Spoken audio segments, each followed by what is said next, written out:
Now, the thing is, there's a lot of uncertainty, as we all know. And we know that times have been terrible, absolutely terrible. The world felt like it was coming to an end for some period of time in the fourth quarter of 2008 and the first quarter of 2009. And it does feel like that's picking up. So we know a lot of bad things. We know there was a recession. We know there was stress. We know the financial system was in turmoil, a little more stable now. This government stimulus was spent. By the way, that's the easy part. Spending the money, let's be clear, that's the easy part. It's like guys like me buying a company, everybody says, oh, congratulations, you bought that company. What are you kidding me? That's the easy part. It's easy to cut a check.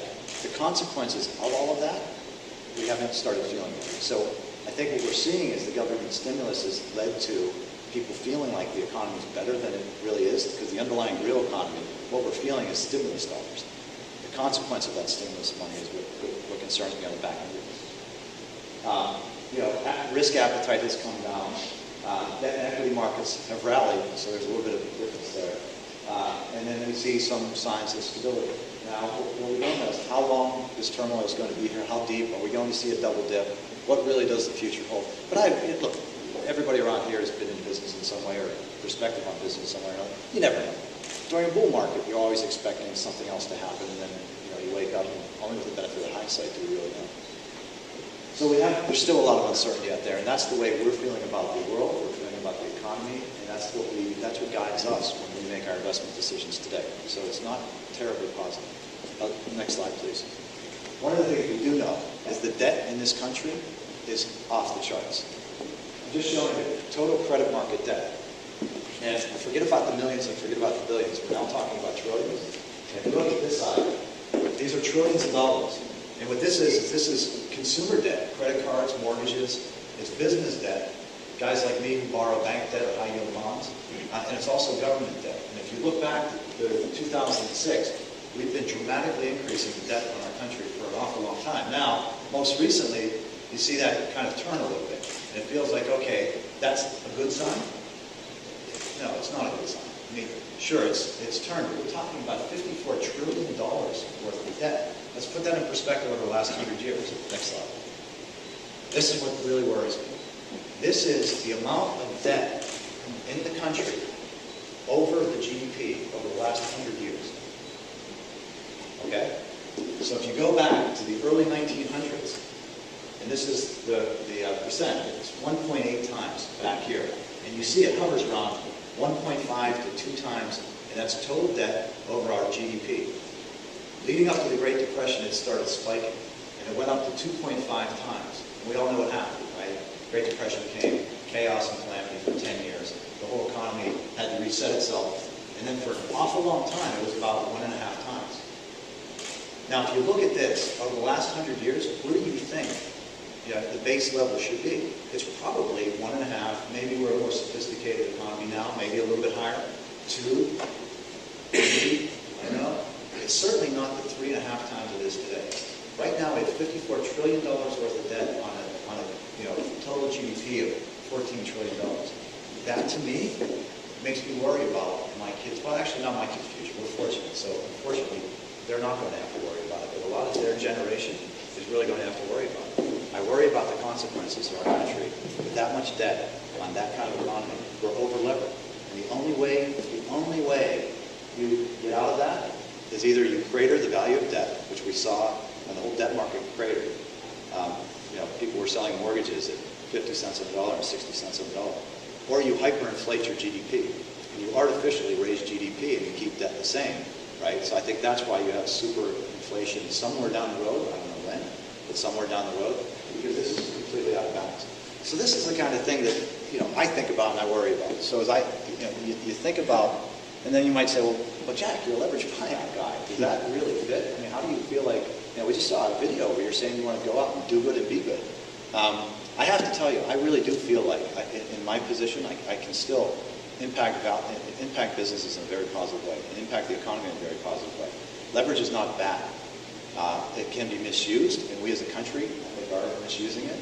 But it's not necessarily bad. It's just how you use it. Now, that I want to end on a down note. But if it's okay with you guys, let me switch gears for a second, because I was invited to talk about. So I'm done with the slides.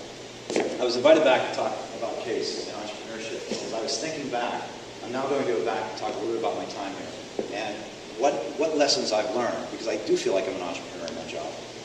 And one of the things I always thought, and I told Roger this when I decided to go to Goldman Sachs. I thought that, when I decided to go to Wall Street, forget about Goldman Sachs, when I decided to go to Wall Street, I thought I'd go there and kind of learn what they know and then go back to doing my own thing. Because we're going to end up in a snake pit. I just want to go figure out how to use what they know against them, right? That was my perspective, leaving Case campus, going off to Wall Street. I have to tell you, what I found is very different than I expected. I joined Goldman Sachs 12 years ago, and I found people that I would invite over to Milena's house for dinner. These are good people that I like. And I have to tell you, when I was at Case and I had to date the prettiest girl on campus thing on my resume, I was offered a job $45,000 a year to go off and work at cardiac pacemakers, and then Tom Kicker offered me a job to stay at Case for $22,000 a year. It was a no-brainer. I just took a lot less money because that was what I felt was the right thing to do. I assure you, I'm still that same person, and I feel like where I am today and the kind of things I'm doing, I still feel like I'm with good people doing good things, notwithstanding the fact that we've had some pretty bad press recently. But then I asked, okay, so how did I shape those experiences at Case, and what were the kind of things that led me to that? I will say that I was just very fortunate. As I mentioned, Roger was a terrific influence on me. There were a ton of terrific influences on me. Tom Kicker's here. Tom Kicker probably single-handedly had the biggest impact on my career. Tom Kicker, who was the department chair in mechanical, where is Tom? Tom was the department chair of mechanical aerospace engineering while I was a student there, and then became dean sometime along the way. And when I was an undergrad, and then I became a grad student, and then I joined as an instructor, I saw him, and to know Tom, you know passion for the university. He's been just an integral part of the fabric of this school for so many years. And I was able to learn from him how you channel passion and that kind of feeling into real action that moves an organization along. So I was able to learn extremely important lessons about being a good person, number one. And you'll see that's going to be a continuing thing. I was able to learn lessons about driving and leading. I think I attended the one faculty meeting, which, by the way, any faculty member sitting on this, he got a standing ovation at a faculty meeting. That never happens. Never happens. And he was cost-cutting, too, which was just remarkable. But I saw that, and I saw how passion and leadership can really cause people to just band together and do things and accomplish things. And Tom always had a business sense as well as an academic sense. He was able to bring business into the classroom as well as a hardcore engineering side. And that combination was very effective. And I learned so much by not only just what he taught me directly, but indirectly by seeing him and how he led and how he interacted with the school. And that was valuable. Those were important lessons. So there's that. There are other faculty members. Hunter Peckham. I don't know if Hunter's still here. Hunter's been my hero for a while. He's been an example to me of somebody who has extraordinary success at the top of his game in FES, electrical stimulation, functional electrical stimulation. I don't know if you still call it that, but you did there, and you were the father of that, or the godfather of that industry. So extraordinary success out of the school. Also, just a great rapport with students and the ability to really interact with students and drive an organization. And he just represents all things good that you want in a faculty member. And so to have him on campus, but also acting engaged. And by the way, I was never one of his students. That was more of an indirect, because I saw the way he led, the way he interacted. And then through the years after I've left Case, I see the impact that one person can have on an organization